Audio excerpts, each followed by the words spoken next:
So then he brings down, let's read a little bit more with Rabbi Nachman. He says, therefore Moshe, our teacher, would be moser nefesh. He would self-sacrifice for the Jews and pray for them whenever they fell into any sin. He always davened for us. He tried to save us. Because he knew that based on the holiness and sublimity of the Jews, they are very distant from sin. And it's impossible for them to carry this kind of load. Meaning to say that Moshe, more than anyone else, knew the origin of the Jewish soul. So you can imagine Moshe Rabbeinu goes over to a Jew who would have sinned. You know, he comes over and says, hi, how you doing, Shmulik? How you doing? I hear things aren't going so well with you. You're having trouble with your Yiddishkeit. You're having trouble with your Shemayim. I go, Moshe, Rabbi, really, everything's fine. I'm happy. You know, Moshe, I used to be weighed down with Shabbos and kashrus and mitzvahs, but now I'm free. Now I'm really feeling great. I'm not nervous comes Friday afternoon anymore. I just don't give Shabbos anymore. So like life's a lot easier since I gave up keeping Shabbos, and I can do whatever I want on the weekends, and I can have any friends I like, and I don't have to worry about all these sneistic issues. And Yiddishkeit was an unbearable burden for me. So Moshe Rabbeinu really knew that the reason he's saying what he's saying is because he's really totally crushed. He's really totally broken. He's just running away from the realities. Because the most terrible suffering in the world, the most imaginable suffering, is a person who rebels against the Kadosh Baruch Hu. Even if you don't know it, your neshama is fully aware of that. So this type of suffering and the mitzvah to make an effort to relieve a Jew from this type of suffering is the avoda that is being hinted to in this pasuk, in this parsha, about loading and unloading the animal. Meaning to say, based on the Rambam, we're dealing with a person who you don't particularly hate, but whose life is being led in a way that is despicable, and he's despised because he's unable to return to Hashem. So the Torah says that if you see this person who hates himself, really, and he's buckling under this chamor sonacha, the animal of the one who you hate, you have to help him. Now, as we alluded to briefly 2 or 3 weeks ago in Parshas B'Shalach, we're going to just talk a little bit more. We talked about water, if you recall. So the other word we mentioned was also a chamor. We mentioned it briefly. Now we're going to talk a little bit more about it. Chamor is a donkey, but chamor has the same letters of chomer, which is physicality, gross physical matter. So chomer, which is physical matter that is weighty, as it were. So a chamor, an animal is called, the donkey is called a chamor because he's very stupid, A, and B, he's very much into physicality. And it defines his essence, because what can you do with a donkey? You give it to schlep, it schleps and schleps and schleps and doesn't complain. Why? Because it doesn't have a personality that resists. It can't say no. Right? If you have your own personality and a person imposes things upon you, say, what are you doing? You can't do this to me. But the donkey's the opposite. It schleps, and eventually it caves in. And the more you put on it, the more it handles, and then it finally caves in. So that is a code word. Whenever you see the word chamor in the Torah, you know that's a code word. It's talking about the essence, the Maharal talks about this, is the essence of being hooked into physicality. To the degree that you are hooked into physicality, you are not into spirituality. The two are opposite extremes. We're not saying you can't enjoy the physical world, but if you allow it to become a load on you, right? And you are like the donkey, whatever you put on another load, put on another load of physicality. Another latest and greatest fashion style that costs a lot of money that I don't have, that I have to now spend time making, so therefore I have no time to learn Torah, or things like that. Right? So this becomes a great load, and obviously into physicality you do averos and such. So we're talking about not just a donkey, but you're talking about if you see the donkey of someone you hate, you see a person who's living a donkey life. That's what the Torah is alluding to.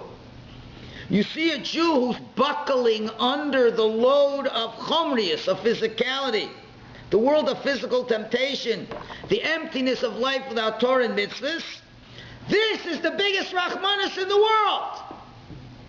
That's what the Torah is talking about. The greatest pain, when he's caving in under the terrible weight of the burden of his sins. And the Torah says, are you going to look at a Jew who's acting like a donkey, who's caving in under the load of the physicality he's taking on, and are you not going to help him? That's what the Torah is talking about over here. And as the Rambam says, Hashem loves every Jew. He cares about every Jew, even a Russia. So this is what the Rambam is getting so emotional about over here. You know, he can say, what do I care? He's just a secular Jew. What do I care? He's not one of us. So we don't deal with him. Hashem says, what are you talking about? He's a donkey. He's all the loads. Society tells you this, yeah. This physical pleasure, yeah. This physical pleasure, yeah. And he's crushed under the load. His neshama can't take it anymore. So Rambam's very emotional. This is a Jew. Hashem loves every Jew. So that's what the Torah is talking about it here more than anywhere else, because of what the understanding of the donkeyness of people. And it's a big Rahmanas. So, they tell a story with one of Lubavitcher Rebbe. He's a Rebbe in Rashab. And there was once a wealthy chassid who came to visit the Rashab. And he got a little upset, because that Lubavitcher Rebbe, seemed to be spending a lot of time with the quote-unquote not such special Jews. The ignorant Jews, and for the rich man especially, the fact he was involved with the poor Jews, right? The simple Jews. And he's spending them a lot of time at the expense of maybe him spending more time with him. The Rebbe spent more time with the rich man. So he kind of, he was a bit upset. And the Rashab noticed this, but he didn't say anything. A couple days later, when the rich man was about to leave, so as the rich man was about to leave, he was in the back of the base medrash, and he's putting together his bags, as it were, and he was a diamond dealer. So he was arranging, he had all the diamonds out on the table, and he's about to figure out where he's going to put it, where he's going to do this. So the Rebbe walks around, and says, look at the diamonds. And he points to this and he says, I bet you this is the most expensive diamond. This looks like such a beautiful diamond. It must be the most expensive diamond, no? So the rich man looks at the Rebbe and smiles and says, Rebbe, the fact of the matter is this is probably one of the least expensive diamonds. But don't worry, Rebbe, you have to be a maven to understand how good diamonds are. You have to be an expert. If you're an expert, I've been dealing with this business for years, and you made a very normal mistake. You thought it was big and this and that and shiny, and you thought it was a good diamond. But you'd have to be a maven to understand what a beautiful diamond is. So the Rebbe says, I understand, very good. So I want to tell you something. I'm a maven about Jews. And I understand Jews. You understand rocks. I understand Jews. So certain Jews I decide to spend more time with, it's because I understand which Jew needs more time. So that's the same idea over here. When it comes to Jews, who's the biggest maven in the world about Jews? Hashem. Hashem. No one has more Rahmanas on a Jew that's not behaving than Hashem, who knows how well the Jew can behave. So Hashem says in the Torah, help the person who's being crushed by his terrible burden of Averos. You have to Rahmanis. It's the biggest Rahmanis, and therefore Azov Tazov Imo, you surely will help him. So therefore the most important quality that you have to have over here is, and this is where Rabbi Nachman says, what did he start by saying? He says you need to have Rahmanis. That quality of mercy, Rahmanis, is being applied over here. And therefore Rabbi Nachman continues in the next source, based on the words of the prophet. He says, and when we talk about the qualities of a leader, the most important quality of a Jewish leader is that he has to be a rachamon. He has to be a merciful person. As he quotes a pasuk in Isaiah, he says, they will not hunger and they will not thirst. Heat and sun will not affect them. For their merciful one, talking about Hashem, the Rachamon, ki merachamon, Yinahagim will lead them, and along streams of water will he guide them. So he's calling Hashem our leader, but most of all he's calling him Harachamon, the merciful one will lead him. So when you're a leader, The Torah says the most important trait is to be a rachamim. A leader is not just defined as a king, not just defined as a rabbi, not just defined as a teacher, even defined as a parent. So all parents in the audience are leaders, or grandparents are leaders. And the most important qualification, says the Navi, is you have to be a rachamim. You have to have the meat of rachmanis. So the compassionate leader. So let's discuss for a few minutes, what is this quality of the compassionate leader that we're talking about over here? We have to have compassion. What does compassion really mean? So we know, just briefly review something we've explained in the past, that there are different midos, different conducts that Hashem has, different characteristics that he conducts himself when he relates to the world. And the three primary ones are chesed, gvura, and tiferes. Chesed, kindness; gvura, control; tiferes, glory, which we'll explain what that means in a minute. So let's just quickly, we've done this before, so we'll do this quickly. Chesed means, kindness means hispashtus, which means expansiveness. To give, loving kindness, you can't hold back from giving. You need to go beyond yourself. You just don't stay here, you go beyond, and that's chesed. Gvura means hakbala, holding back, withdrawing. So therefore, chesed is the energy which initiates doing positive mitzvahs, the desire to expand beyond oneself.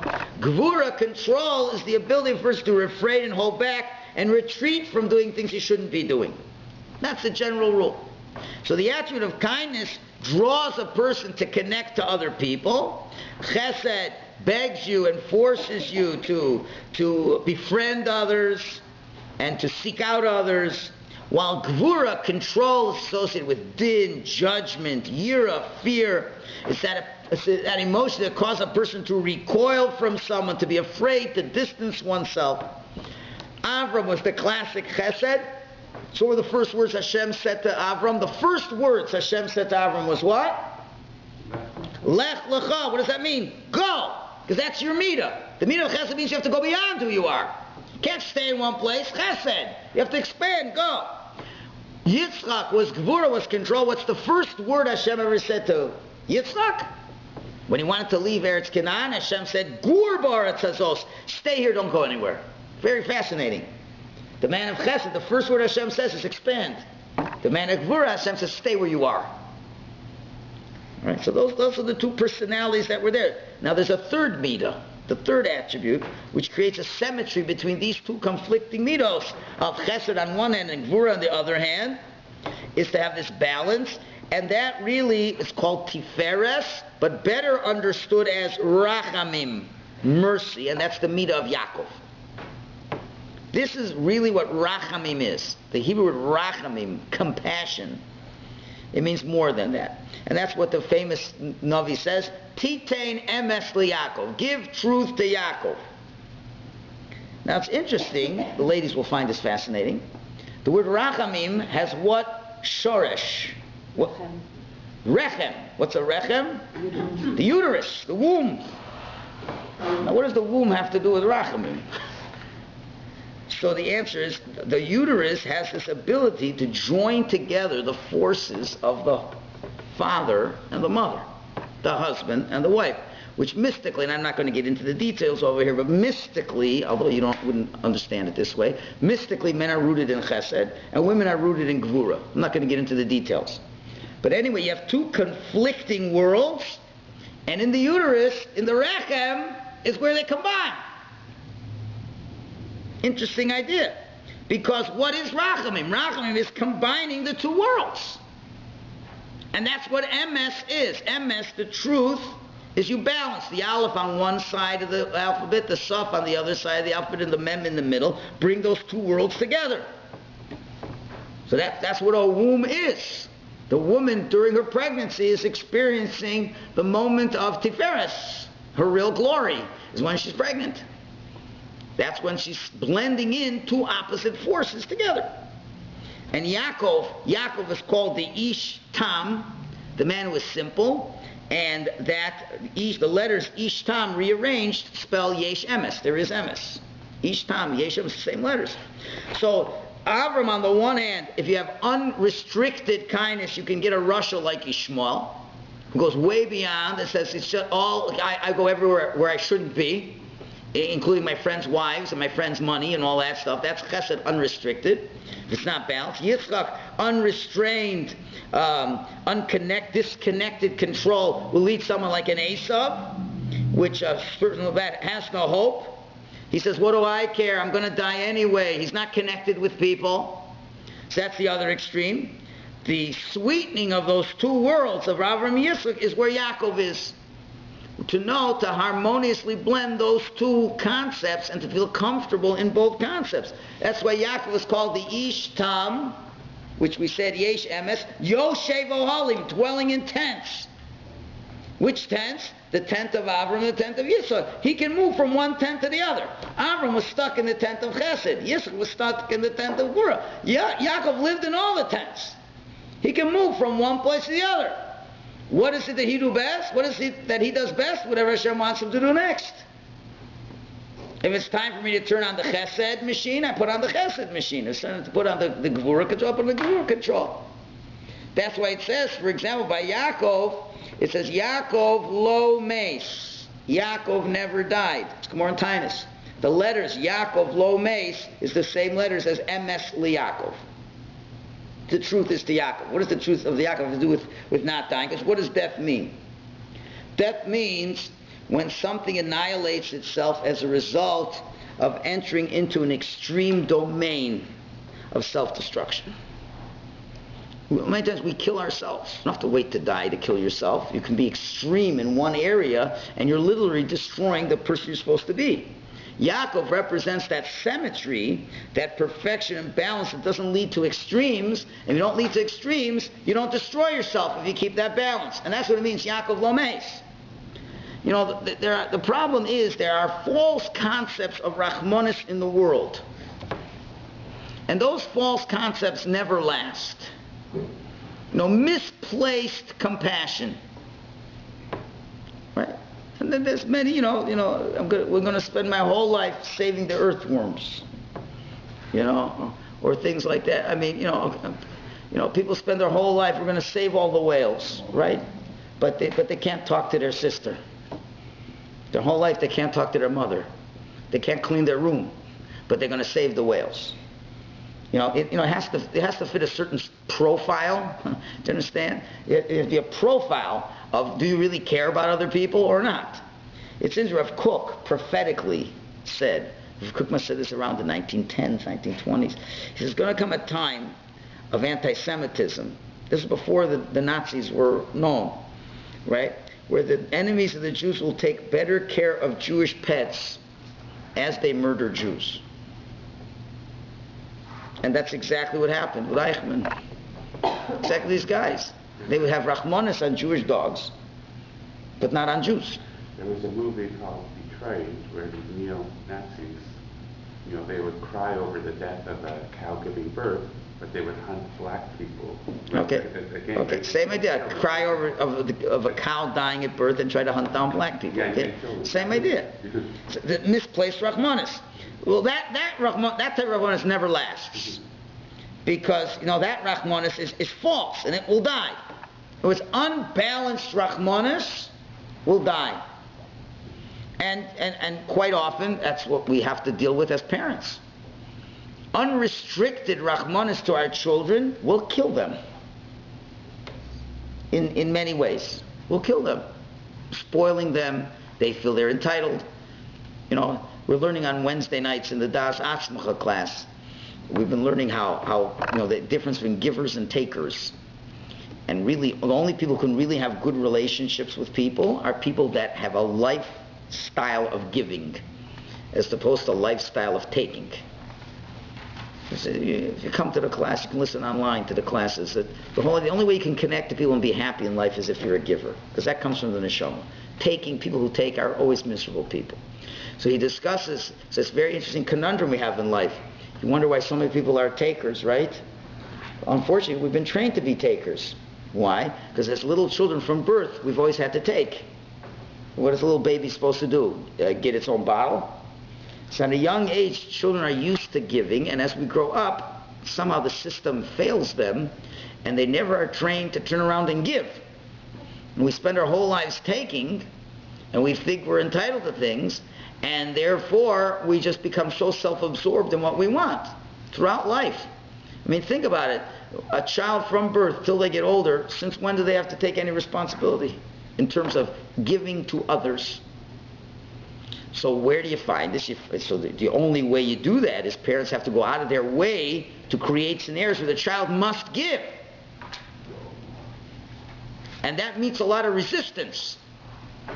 You know, you go in a house and you tell the child, okay, dinner's over, you and I together will clean up. He says, no, I'm going to go out and play. No, you're going to clean up. No, I'm going to play. He says, no, you have to clean. Why do you have to clean up? Because you have to give back to the family. So we have to give back to the family. My friends have a nanny. They don't have to clean up. I say, that's fine, but not in this house. Right? You know, just try to do that and see what resistance you get and see how not popular you will become.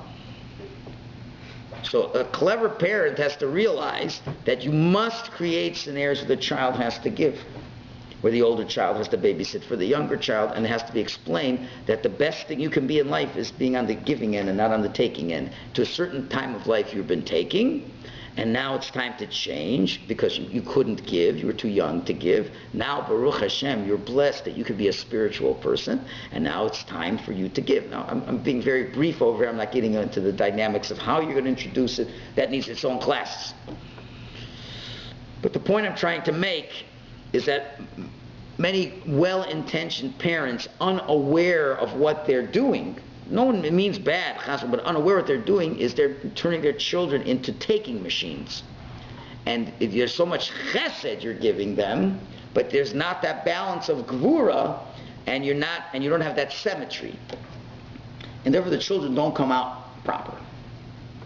And then people are wondering why so many people are getting divorced nowadays. Now you really have to be you don't have to go to get any PhDs to figure this out. Here's a nice boy that's raised to be a taker.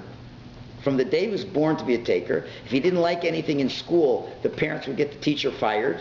They would change schools. They would complain to the principals because their tatalo can't do anything wrong, right? And they always gave their kids everything they wanted. And in the summers they took them to camps, and the kids never had to work. I'm not against kids going to camp, okay? But they gave everything he wanted, and whatever they fetched for, he got this and a DSL and a chveis this and that and all these things. He didn't have no responsibilities. Then they grow up, it just feeds on more, then they get engaged, and of course the chassan demands to have a luxury shas that he'll never use, and he has to have a fancy watch, and he has to have this and that. All we're saying is, yes, Mr. Narcissistic, continue to be this way. And if God forbid you say, that's expensive, everybody else is doing it, and then you're the worst parent in the world. Right? And the girl, of course, has to have all her demands, this kind of ring and this kind of this and this kind of that. And now guess what's going to happen? The two of them are going to get married. Wow, are they going to be in for a surprise? You got two takers going to live in the same roof now. And then you're wondering why they're getting divorced. I only got married to you because I assumed I was going to receive a lot more than I was going to have to give. And then all of a sudden, when the equation doesn't work the way you want to, get out of here, I don't need you. Right? Now that is death. That's death. There's nothing worse than the suffering of a divorce. Death is probably better than that. Right? So what happens is because why? There was unrestricted chesed. Too much chesed in one way. So there has to be this balance. Right? A balance of there's a time for chesed, there's a time for gvura. So that is really what Rahman, and anything without that balance will not survive. The Jewish family will not survive. And that's what's happening in North America. North America is not surviving. It's on the brink of total collapse. Why? Because it's unrestricted chesed. Now Russia collapsed because it was unrestricted gvura. That's why Russia collapsed. Well, chesed is a little better, so it takes longer for it to collapse. But it will collapse. It can't but collapse because there's no balance. It's chesed in the wrong places and gvura in the wrong places. They don't know the right place to have it. So that's how it will fall. And that's what Rabbi Nachman continues in source number 6. He explains that verse, for the mercy will leave them. He says, means that the one who is merciful is able to be a leader. And you need to know how to lead with mercy, because towards wicked people or murderers and thieves, it is forbidden to have mercy. And you certainly don't give them the Nobel Peace Prize. Okay? Similarly, someone who does not know how to lead with mercy will possibly have mercy on a baby, which is 4 days old, and give him adult food.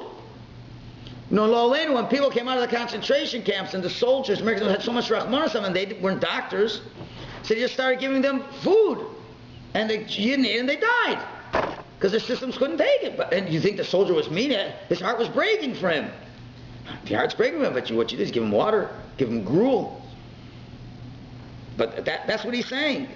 But a baby like this only needs its mother's milk. All right, but give the kid more. You love the kid, give him more, but he's going to gag on it. Therefore, you need to know how to lead with mercy. That to the baby like this, the merciful thing to do is to only give him milk. And to an adult, you give him what is appropriate food for them. And so it is with each and every person. You need to have mercy in the way that he needs it. And Moshe, our teacher, was this kind of merciful one.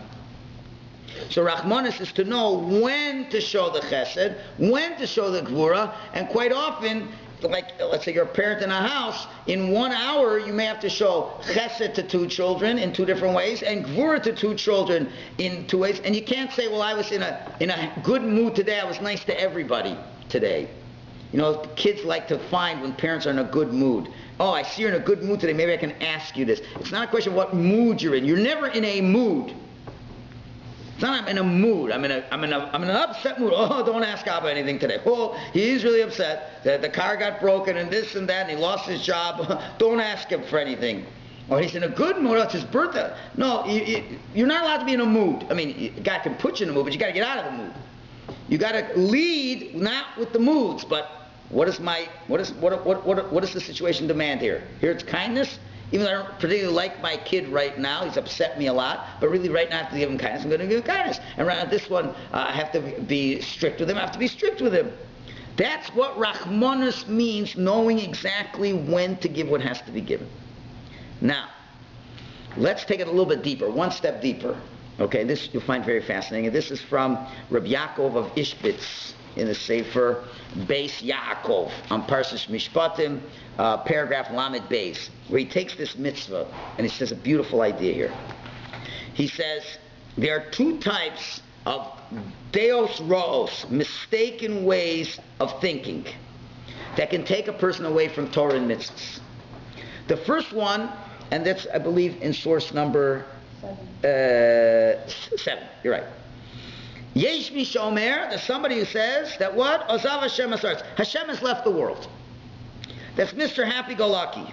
There is no God, there is no judgment, everything is fine, let's just be kind to each other, everything is love, and this guy can be the biggest Russian in the world, but we still love him. Okay? This person is suffering what we would call an overdose of chesed.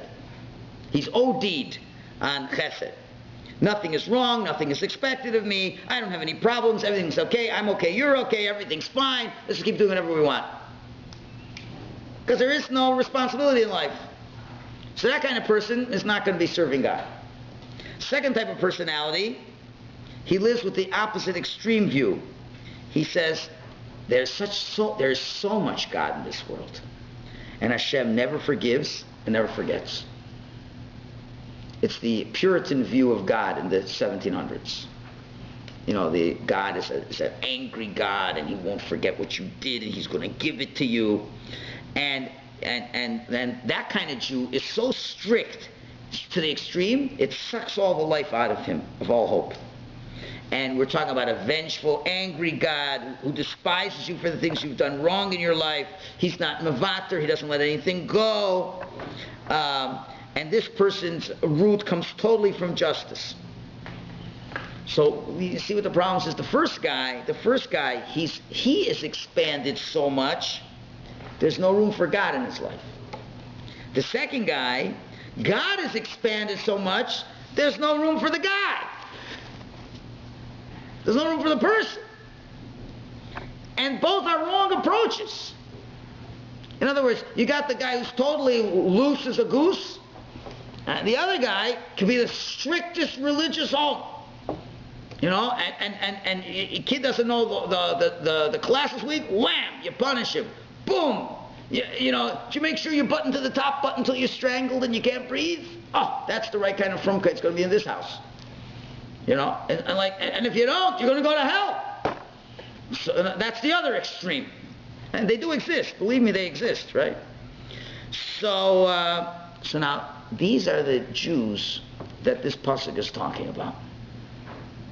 There are Jews who are completely into chesed, overdosed. Everything is good, nothing is wrong. You know what that person needs?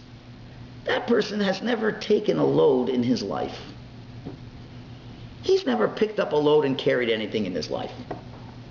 So we need a mitzvah to load him up. His problem is he doesn't carry a burden at all. And that's a rachmanis. And he's really being crushed by all the averos he gets into. And he doesn't know that. You know why? Because he's not carrying any load to begin with.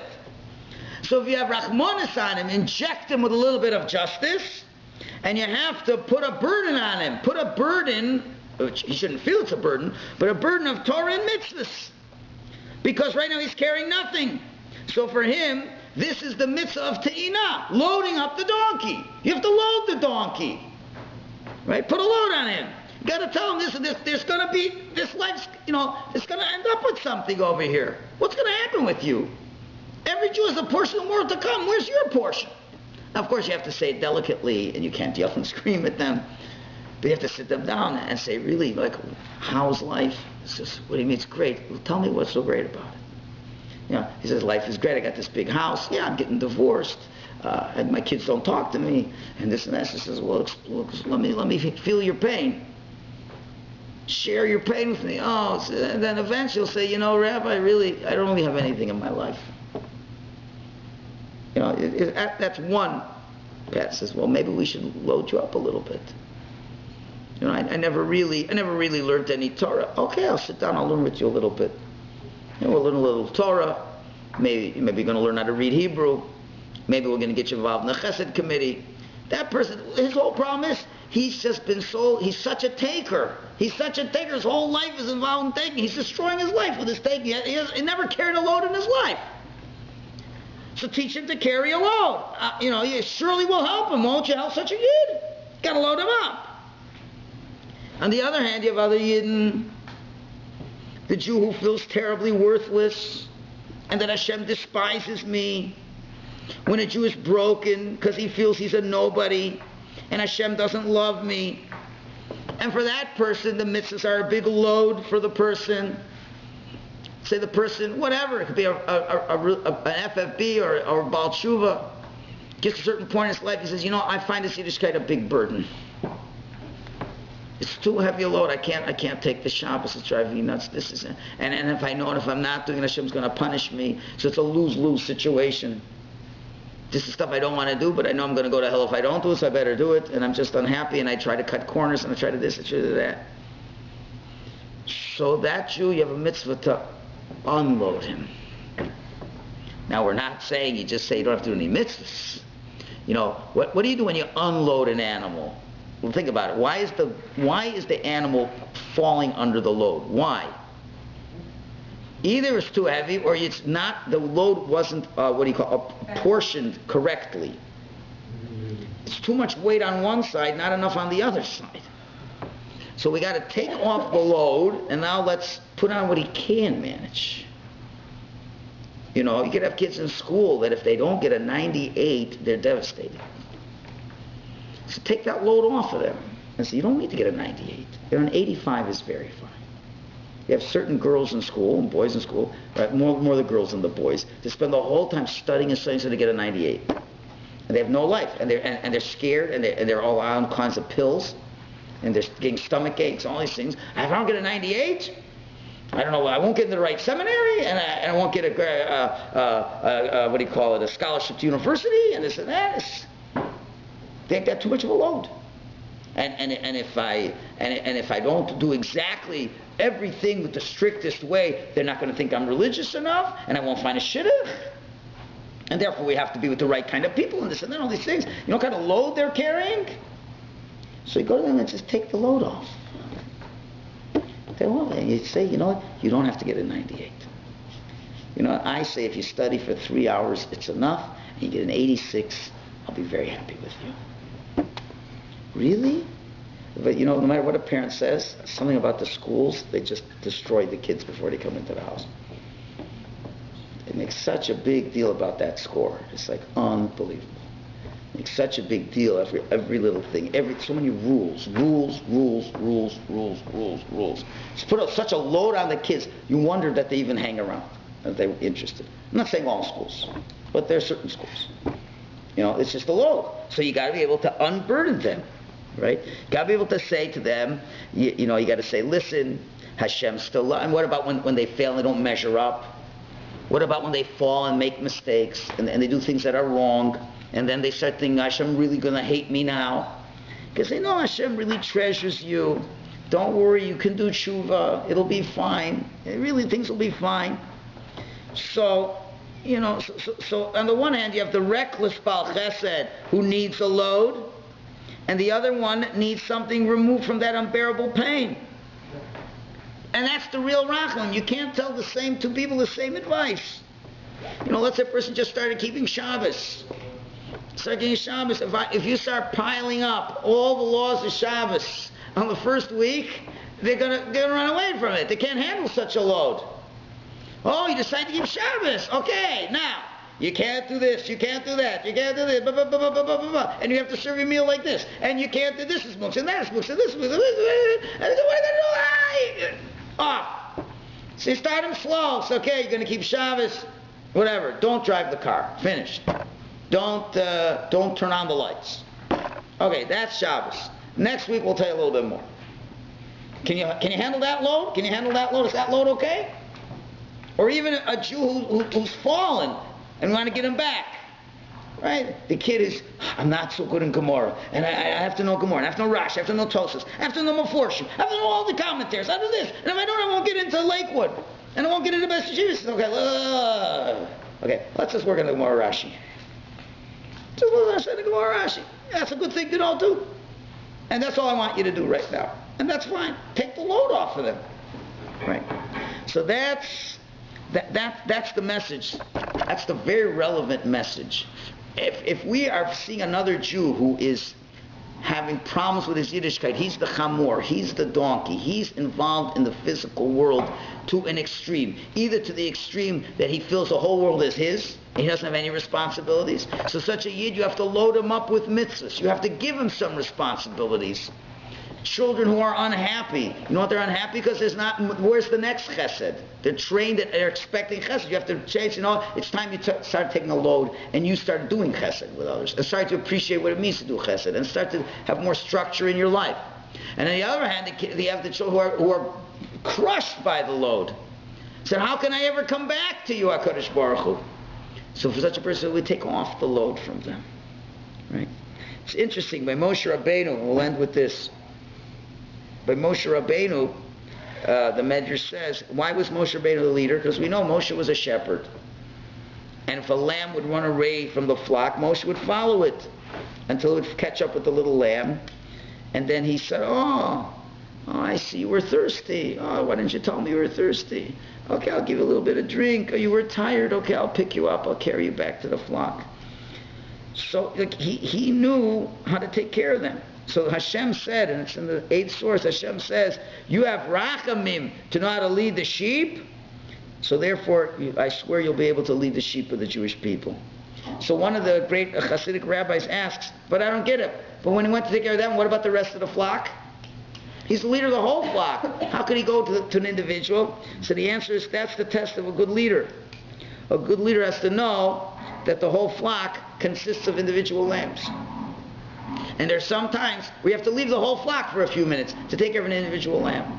And that's a big challenge for a leader. Again, a leader, rabbi, teacher, parent, whatever it is, you're trying to run a whole family.